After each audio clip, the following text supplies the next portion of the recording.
All right.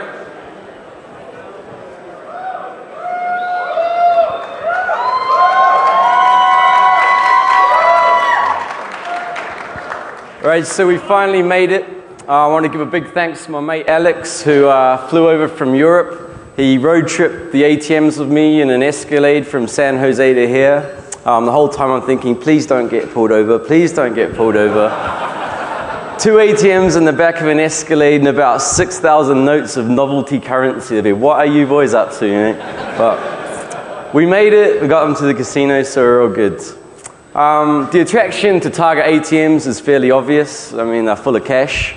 But for myself, it's kind of part of a bigger picture and a bigger plan.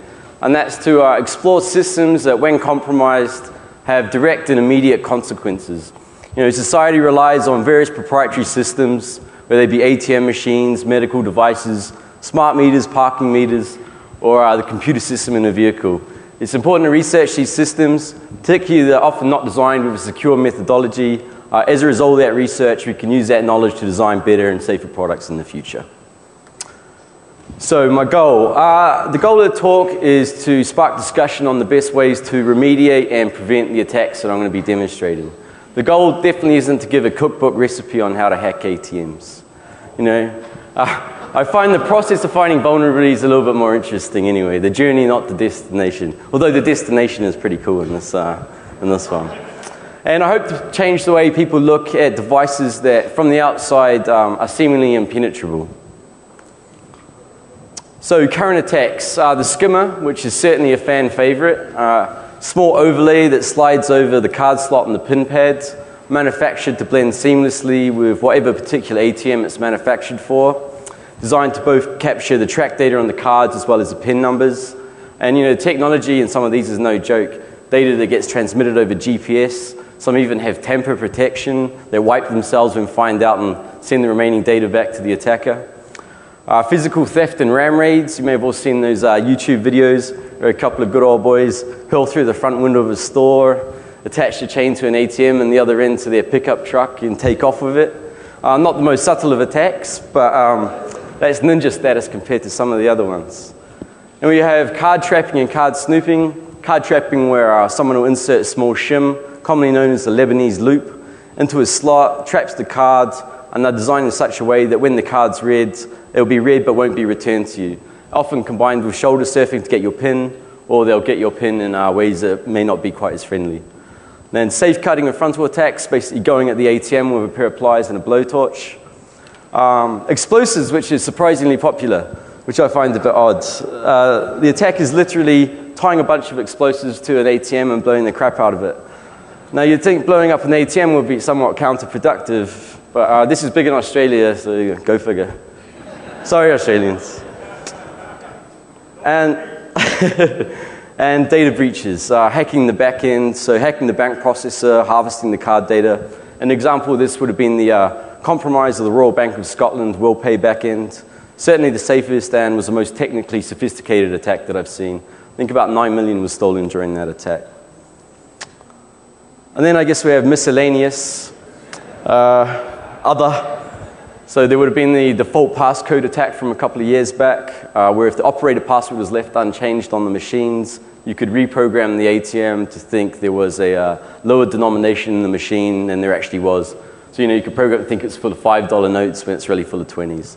And I'll be adding some more to the other category, practical attacks, which in my opinion blow John Connor's one right out of the water.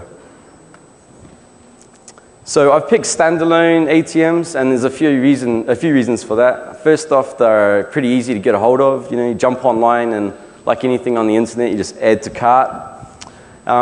Getting the ATMs delivered to your house, though, is actually quite interesting. I had the ATM delivery guy literally wheel in one of the ATMs, and he came in and he's like, "What on earth do you need an ATM in your house for?"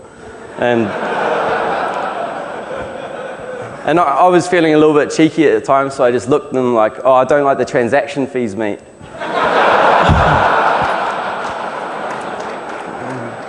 And he just kind of shook his head and went on his way. But also they're everywhere, you know, every bar, convenience store, market, and they're often in secluded areas. You know, they'll be out by the restroom, tucked away in corners. But I will be discussing attack methods for both standalones and hole-in-the-wall ATMs. I will go over walk-up style attacks, but then I'll shift focus to a far more important vector, and that's the remote attacks, and particularly what an attacker can leverage through a successful remote compromise. And when I say remote, I mean remote default, because that's the only way to roll, really. So just to get an idea of how popular these ATMs are, this is just one block on my street from a bit of a pub crawl. I must say my favorite is the guy who owns a Mexican restaurant here holding his bottle of Tapatio over the top of the ATM. It doesn't exactly look chuffed to be there though, but you know. So this is standard specs of a new model retail style ATM, generally Windows CE running an ARM processor. New models support both TCP/IP and dial-up by default, optional wireless. When I say wireless, I mean CDMA, not 802.11, because so no drive-by ATM attacks, unfortunately. Thought it would be kind of cool to ride by and just have ATMs spit out cash.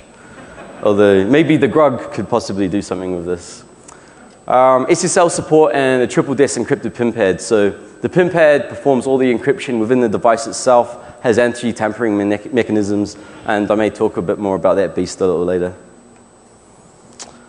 So this is a typical ATM internals, a bit hard to see, but there's a receipt printer over to the right, a card reader, and there's a serial interface that leads down to the safe, which is wired to the dispenser. And there's various motherboard inputs, multiple USB, SD cards, the network connection, and some debugging ports. On this one, there's actually a cover in there that's protecting the circuit board. I simply just removed it for photo purposes, but I guarantee both of these ATMs are completely untouched and completely unmodified. Now, funnily enough, all the ways that an ATM talk could possibly be disrupted, it was actually almost my cat who took it down for me. I had a USB keyboard plugged in, and he was chasing a moth or something, and he ripped out the USB port and then pulled out the processor plug-in at the same time. But luckily, the only damage was the USB plug that was easily soldered back in. But anyway, bad kitty. So in my opinion, a presentation shouldn't really be a full-blown technical tutorial. So I'll be following up later with a white paper that goes into more technical details. But rather than digging deep into the ins and outs of C internals, I thought I'd sum up the security hurdles I faced with this quote. We were concerned about protection, but not about security. We weren't trying to design an airtight system like Windows NT. And this was from Thomas Fenwick, who was the creator of the Windows CE kernel. And this quote came from a book called Inside Windows CE, which is interviews with the core developers of CE. And it's an interesting read on the design approach that was taken, but essentially there were not many roadblocks. There'll be the technical information, I think, lends itself better to a white paper, which I'll be following up with. So before we can even think about giving that dude from Terminator 2 a run for his money and actually start devising attacks, the first step is to be able to interface with the ATM and gain access to the file system. Because once we have access to the file system, we can then pull the executables and be able to do some reverse engineering. Now, unfortunately, when the ATM boots, it boots directly to its own proprietary application, so there's no Explorer shell. And we need a shell to be able to make things easier. Originally, I suppose naively, I thought I could just plug in a keyboard and Alt-Tab, but of course that wasn't to be the case. But to get a shell, we'll need to have Explorer execute at boot time. So the CE application boot sequence is fairly straightforward. The kernel NKEXE runs filesys.exe, filesys sets up the registry and file system, and then it executes the applications that are listed in the registry key, HKLM and net. So the trick is to patch the application we want executed into that boot list. So of course we want to get Explorer into the boot list, and there's two approaches basically. The first approach assumes you have a copy of the CE ROM image. The registry file can then be extracted, modified, recompiled into the image. This requires a way to rewrite the flash, whether it be serial, Ethernet, JTAG, or what have you. And the other approach is to patch in Explorer while you're debugging. And this, of course, requires some sort of debugging capability, JTAG, Ethernet, serial, etc. So I decided to go with JTAG because it's a fairly straightforward way to accomplish our goals. JTAG is a hardware debugging interface, which essentially gives you unrestricted debugging access to the processor core. Now, the hardware to do this used to be pretty pricey, but these days with OpenOCD and some of the open source projects, you get the needed hardware for less than $100. Now, with JTAG access, you can remotely debug with GDB, debug the kernel, the bootloader, and so on. Now, JTAG has been talked about to death, and I won't dwell on it. There's a lot of resources online with a lot more information.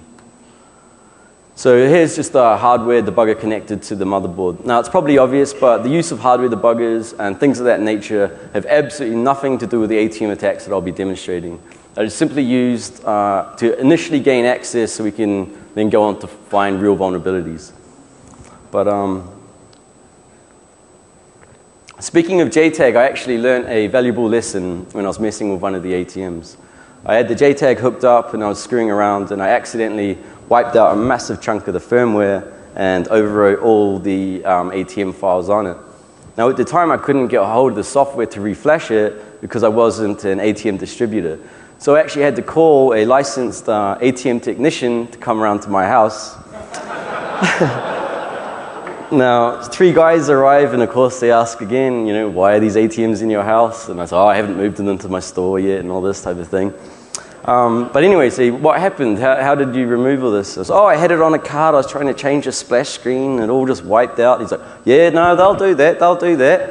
And he, you know, so he starts going to work on the ATM, and I'm like, firmware, what is that, mate? You know, acting completely stupid. He ends up teaching me a hell of a lot about hacking ATMs. I got his business card. We kept in touch. Unfortunately, after this presentation, that relationship may be severed. Oh yeah, so the lesson is always back up the firmware first. So now that we can debug, we need a way to inject. With the debugger connected, simply set a breakpoint on create process. And the offset was found by simply dumping the memory from the ATM and just doing a byte compare to an offline version of core DLL. Now, when working with the ARM processor, the parameters, when they're passed to a function, are passed in registers before they utilize the stack. So R0 will have the first parameter, which is the executable, what you want to execute. We simply replace that string with what would normally be the ATM executable and override with explorer.exe. Now, if Explorer doesn't exist on the image, then you can just put a copy of Explorer on a removable drive and pass that full path to create process. And so then you get a shell on the ATM. When I first was playing around with the ATMs, I was quite excited just to have a little shell on them, so I had them playing movies and whatnot. But not really surprisingly, ATMs are pretty crap for playing movies. Slow frame rate and the 6-inch screen, so it will not be replacing the flat screen. So now with Explorer, we can plug in a USB drive and a keyboard and copy off the files for reverse engineering. Then we can modify the registry so Explorer will always boot. Now, remote debugging with JTAG over GDB is not the ideal way to debug a Windows machine. So the next step is to set up a better debugging environment. And there's a way to debug Windows CE applications without having ActiveSync installed. And that's to debug with Visual Studio over Ethernet. So you simply build an empty project, overwrite the local executable with the executable from the device that you want to debug, set the correct TCP settings, copy the file over, run it under the debugger, and you have application debugging with Visual Studio. So now finally we have everything in place to be able to reverse engineer the software to locate vulnerabilities, but to also test any software that we create for the ATM. So planning an attack. There's a fairly limited attack surface really. We have the card reader, but assuming we have an overflow or some other string-based attack via the card tracks, there's a limited amount of characters and a very restricted character set. So I'm not going to say it's not possible, but I will say it would be unlikely to be practical or reliable. The keypad, another long shot, but maybe there's possible master passwords or backdoors left in by the developers. Then the network, so any open ports, an answering phone line, any options for a remote attack. And we also have the various inputs on the motherboard itself, but of course this requires access to the motherboard. So of course progress is never really made without a few failures along the way. And in my attempt to come up with a Terminator 2-esque hack, I made this little device. It's basically an electromagnet wired up to an amp, which is connected to a media player. And you create a WAV file, which is created to simulate the data on a magnetic stripe. The electromagnet, plug into the ATM, flick the switch, play the WAV file, and the ATM will think a magnetic stripe's being read. Technically, it works fine, but it was actually bugger all help. So the goal, of course, is to execute code on the ATM. So I'll talk about these walk-up attacks first. Now, the cash dispenser is housed at the very least by a safe. If you take the cheapest option, if you spend a bit more, you can get even more heavy-duty protection. The motherboard, on the other hand, is protected by a one-key-fits-all lock. And this is actually standard practice across the board.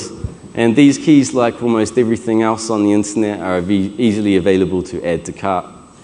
And funnily enough, there used to be diebold keys last year when I was looking, but they've since vanished. But I'm sure with a little creativity, they could be found. But as you can see, most manufacturers take this approach. So the walk-up attack. So now with your master key, you have access to the USB slots and what other inputs. So you can pop open the motherboard compartment, insert a USB key in a couple of seconds, a lot faster than installing a skimmer, right? Now, even though the attack time here is short, there's still the possibility of being detected. But, I suppose that's a great thing about these retail and standalone type ATMs. They're out by the restrooms, they're out of sight, off by the Siggy machine or something. And I suppose then there's that also psychological aspect of using an ATM machine. It's kind of considered rude to look over someone's shoulder. And unless, of course, you're a criminal, and then he would probably learn a trick or two anyway. Now, all ATMs need a way to upgrade their firmware. And this is most often leveraged via the removable drives. So the ATM application checks the drive for a valid upgrade. If a valid firmware is found, upgrade, and store whatever we decide to add in there. Now, of course, the firmware is typically a proprietary format. There are checksums, encryption, and the algorithms are easily figured out by reversing the code on the ATM side. So once you can create your own firmware package that adheres to the correct format, well, then you can upgrade. But upgrade with a few modifications, of course. Now, the most important attack is the remote attack. Now, most, if not all, ATMs that run on a Windows-based OS support some form of remote monitoring or remote configuration. So this allows you to log into your ATM remotely, review or change the settings, get stats, change the splash screens, and so on. Another quite useful feature is the ability to remotely upgrade the software. Now, this is sometimes a feature, but always something you can leverage if you have a vulnerability. Now, obviously, authentication is required to be able to do anything useful. With the particular model I'll be demonstrating, both a serial number and a remote password are required, and they're both made up of a combination of numbers and letters, and a 5-second delay is forced after each connection attempt. So a brute force is basically out of the question. So we require a vulnerability within the authentication process, and it just so happens. So let me introduce Dillinger. Dillinger is my remote ATM attack or administration tool, whatever way you want to look at it. Dillinger named after the bank robber, of course. So we've talked about loading code on a local ATM machine with a master key and a flash drive and the correctly formed firmware. You're basically set. But the obvious drawback here is you have to interact with the machine itself. So the ultimate win would be able to execute code or load code remotely, and that's where Dillinger comes in. So Dillinger takes advantage of a fairly severe vulnerability in the ATM management capability. And interestingly, although most operators don't use the remote monitoring, it's enabled by default on this particular manufacturer, so cha-ching. Now, typically to log into the machine remotely, we require the knowledge of the serial number and the password, but due to an awesome vulnerability, I can bypass all authentication on the device. And the remote attack is 100% reliable. So Dillinger supports TCP/IP and it supports dial-up as well. And I heard through a fairly knowledgeable source that most of these stand-ups, standalones, about approximately 95% of them are still on a dial-up connection. Now, of course, back in the day, finding an ATM over the phone line would be a long process of nights and nights of war dialing. But thanks to tools like HD Moore's Warvox, you can map out modems on exchange in a matter of hours. Then write a custom tool to find the ATM responses, and you're away. So Dillinger features. So Dillinger will allow you to manage an unlimited amount of ATMs through its interface. You can add a group, say you add a city. Under the city, you add each individual ATM, either its IP address or its phone number. Now, the heart of the tool, of course, is the authentication bypass that it exploits. And this is the stepping stone to be able to do anything useful. So one feature in Dillinger is to be able to test the bypass in a way which confirms the vulnerability, but doesn't actually modify the remote ATM in any way or leave any trace. So the obvious problem with finding a remote ATM is that you have no idea of the location. So Dillinger can pull the ATM settings from the device, which includes all the master passwords, but it also includes the receipt data. And when you use an ATM, at the bottom of the receipt always has the location or the name of the business. So even if it doesn't have the exact location, it'll have the name of the business. And of course, the best feature is to upload my rootkit. Again, bypasses authentication, initializes software uploads, the rootkit, and then basically lets me overwrite the entire firmware of the device.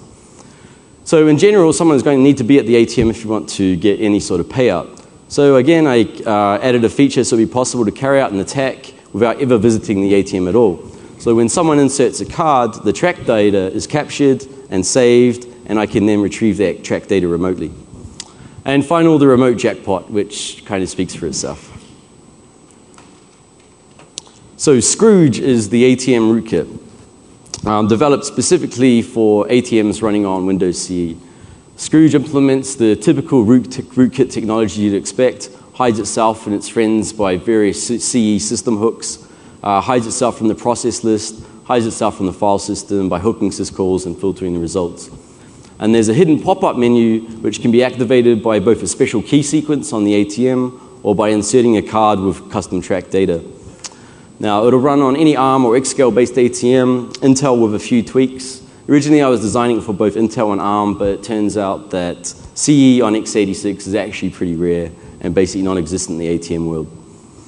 So the code for interfacing with the ATMs has to be customized for the different ATMs, as they all use different peripherals and kind of non-standard ways of communicating. So Scrooge's hidden menu. I just use a standard set Windows hook filter to capture the side buttons on the ATM. Although set Windows hook is actually undocumented in CE, it still exists and it works as expected. So a combination of keys will trigger the hidden menu, and it's varied enough not to be launched by accident, but maybe if there's a kid playing around with the ATM, he may end up scoring big, who knows. And the card reader is hooked by an inline detour style patch. So this is where you essentially patch a branch instruction into a piece of code you'd like to intercept. The branch jumps to your code executes, then returns the original function. Now with the hook in place, there's a check on the read buffer for track data that matches gimme the loot. And if it matches, the menu is brought up in that way as well. So the menu functions are fairly standard for what you'd expect. You can dispense from each cassette, print out stats, which include the remaining bill count, and you can exit. So yeah, to add my own functionality, I've added a few inline patches. Essentially, you can patch a small assembler stub into the functions you want to hook. The stub then calls a function in external DLL, overwrites any overwritten instructions, and then continues as normal. Now, this could be done dynamically, but the fact that the ATM vulnerabilities allow me to replace the executables entirely, we can make these patches permanent, which is actually far more reliable. And it's also a lot easier on ARM, as every instruction is 32 bits long as well. So I place hooks at the card reader, the pin pad, and the parser that handles remote configuration commands. So with those hooks, I can now add my own handy features. So I can save the track data, capture the pin pad, have a few custom remote commands. So pull the track data, sure. Remote jackpot, might as well. All right, so there's going to be quite a lot of demos. So I went through that a bit quick because I think there's probably a good 25 or so minutes of demos. So I may as well put my money where my mouth is, or the ATM's money where its mouth is, I guess. All right.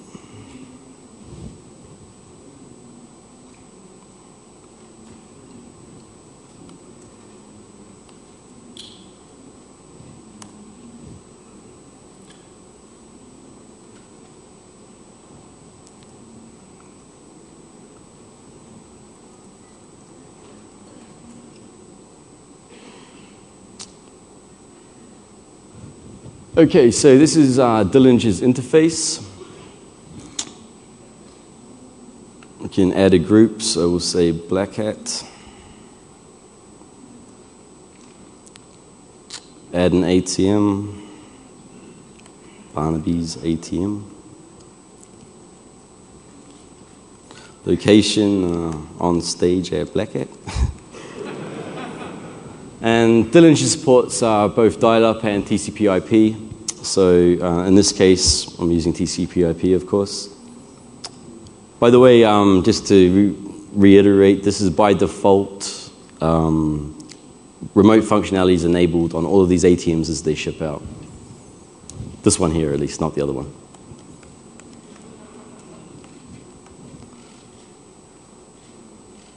Okay. So now I can right-click on my ATM. I can then test the bypass upload the rootkit, reset to default, get the track settings, get ATM settings, etc. So let's see, I'm trying to think if we should switch to the ATM. You know, not just yet, okay. So I can test the bypass, connects to the ATM, testing ATM authentication bypass success, and it disconnects. Now, we'll actually blow up the ATMs in a sec, but all that shows on the ATMs is just RMS process. I have to wait till that goes away. So it's nothing too noticeable, you know, if you see this ATM. Actually, if someone close to the thing could let me know when it's gone? Okay. So now, the most important feature, of course, is to upload the rootkit. So we'll upload Scrooge, the final version. Connects, sends a bypass successful, initiates upload, and it's uploading it to the ATM now. This is bypassing all authentication in the ATM and by default.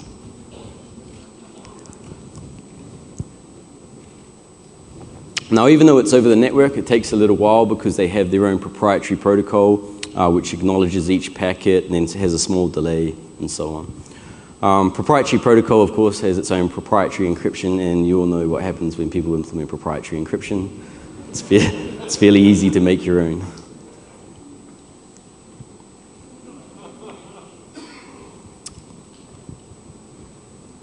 Okay, so when it finishes uploading, the ATM should reboot. And if we could flick to the ATM now on the screen. All right.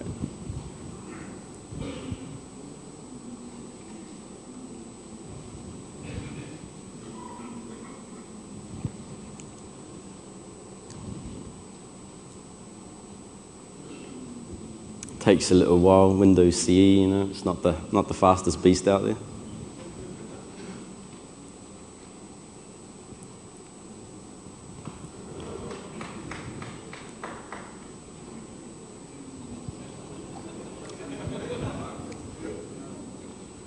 Yeah, if we could just pan out just a bit too.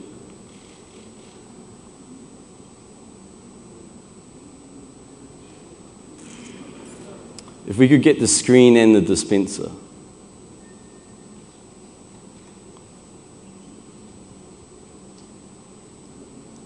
Yeah, that's cool. What's that? Oh, they'll be spitting money, mate. Don't worry about that.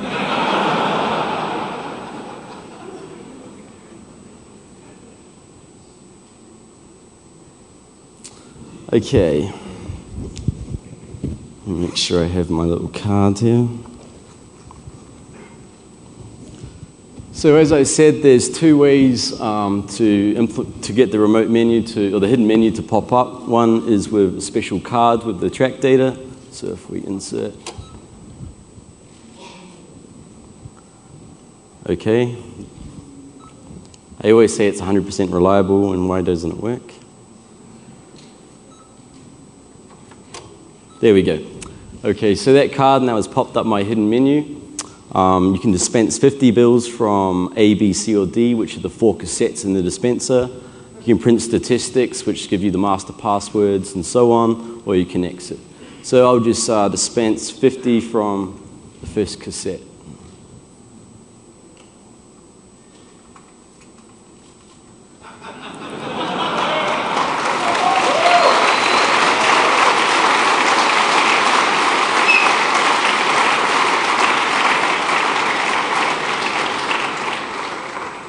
So these are $1 million bills, but it will probably not much use at the craps table. The other one will spit out a bit better currency. Okay, so now we can exit, and I said there was a key sequence which you could also enter to pop up their menu. These buttons are a bit buggered. Try that again. I've obviously pressed these buttons a fair few times. There we go. So we can exit from there too. Okay. So can we cut back to the computer? Okay, and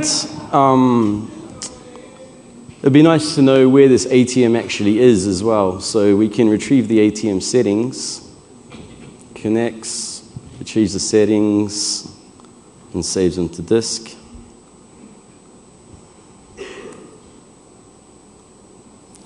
Now, you can see, so up here are the passwords to the ATM itself. I don't actually live on 123 Kiwi Street, by the way, but I do live in San Jose. And then it has the phone numbers as well as the IP addresses and the receipt coupons and all that type of thing. Now, of course, one of the greatest things about this is the fact that you can retrieve track data from people who insert cards. So would anyone like to volunteer? Is Brandon here? There he is. Brandon, I think, has a custom credit card especially for this.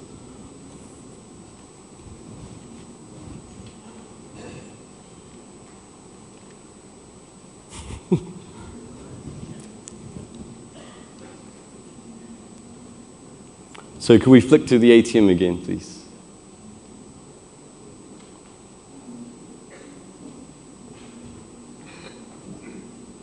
Can we cross to the ATM? Okay, so just insert your card as you normally would use an ATM. Could you zoom into the keyboard, please?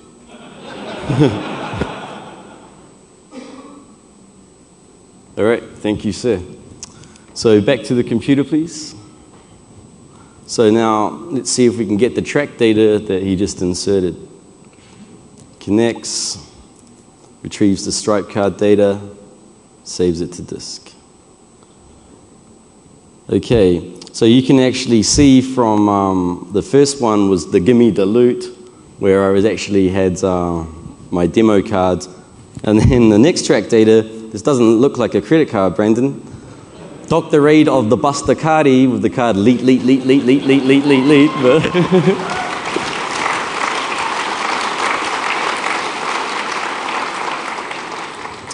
But of course, it will capture any credit card that's entered into the machine.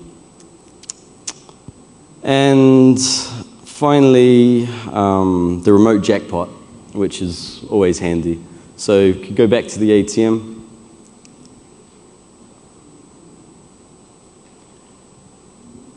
Issue the jackpot command. We have a winner.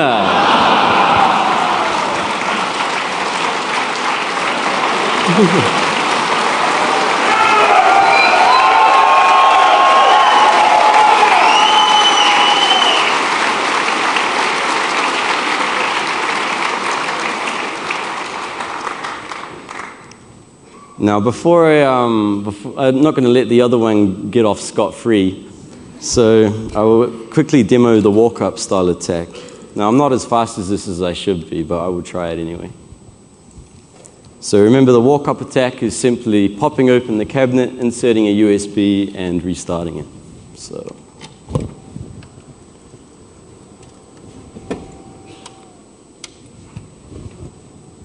right, so that's the attack done. I wouldn't be spotted if I was out by the restroom.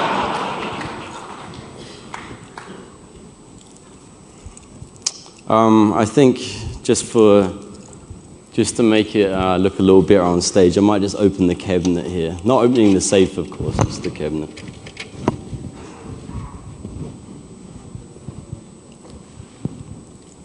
So the other attack was somewhat practical. This one, you'd probably end up on World's Dumbest Criminals, as you'll probably see soon.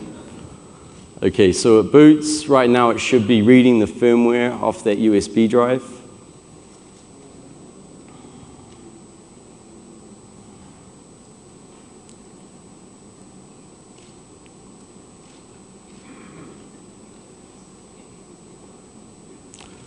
Copies the firmware over.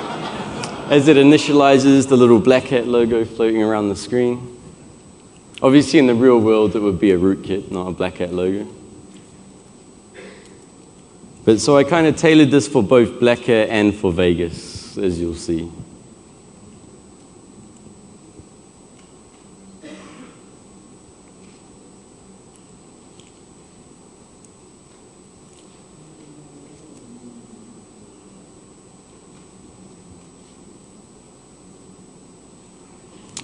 ARM9 processors are not the fastest.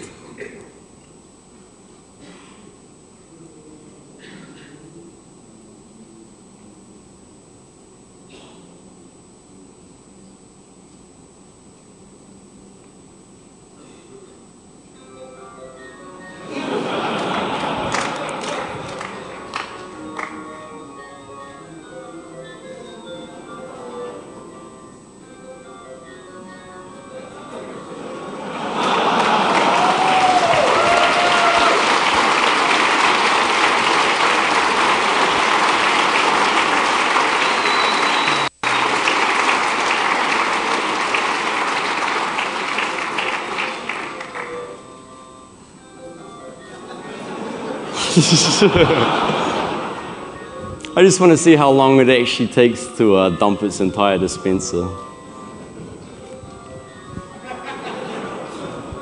It will start with $1 million bills, and it's going to switch to IO active currency, which also doubles as invites for the party. So,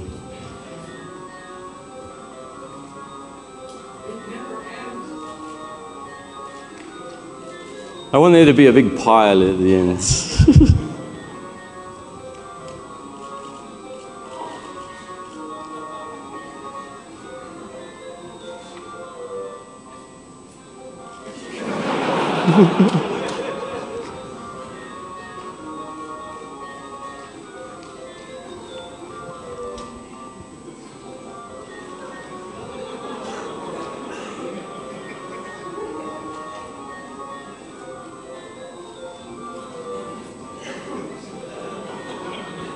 It still hasn't got to the IO active currency. I should have put that first, I guess. Okay, hold on.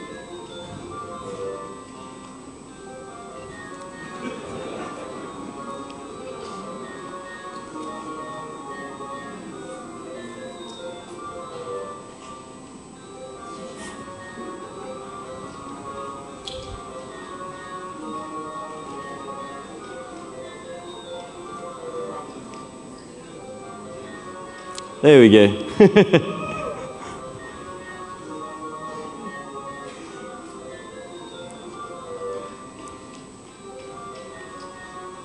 Okay, we can probably flick back to the presentation now.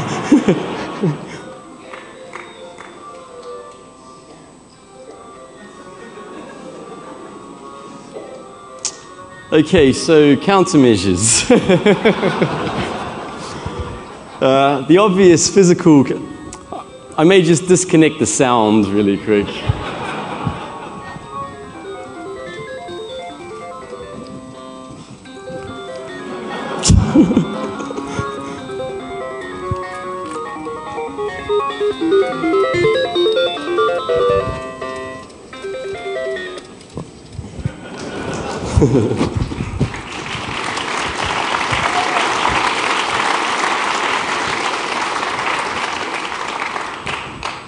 So the obvious physical countermeasure to prevent the walk-up attack is to offer upgrade options on the locks themselves.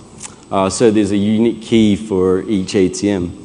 Now, of course, if you want to take this into your own hands, just drill a hole and throw a padlock on it. If a trusted environment was set up that only allowed signed executables to be run, that would prevent the original attack. And although it wouldn't have prevented the actual attack vector of the remote attack, it would have added a barrier to executing rogue executables. Now, unfortunately, in Windows CE5, implementing the trusted environment isn't as straightforward as it should be. Code has to be introduced into the build, and I think the option to implement a secure environment should be a lot easier. But what you can do right now to prevent the remote attack is to disable RMS on the device. There's a high chance that you're not actually using the features, so disable it. That can be done from the operator menu. And finally, it's time to give these devices a rehaul. There hasn't been a secure development and methodology in from the get-go. So there's a need to play catch-up, have the code audited, have penetration tests, and implement best practices from here on out. So there's been a noticeable surge in the community of researching proprietary devices like ATMs. And the simple fact is that the companies who manufacture the devices aren't Microsoft, right? They haven't had 10 years of continual attacks against them. So their software, the software that Microsoft got forced into a secure development that got them where they are today, we're talking about devices that were developed without secure principles in mind. I think it's important to dig in, research these devices, find vulnerabilities, find solutions, and ultimately ensure a more secure future. So, cheers.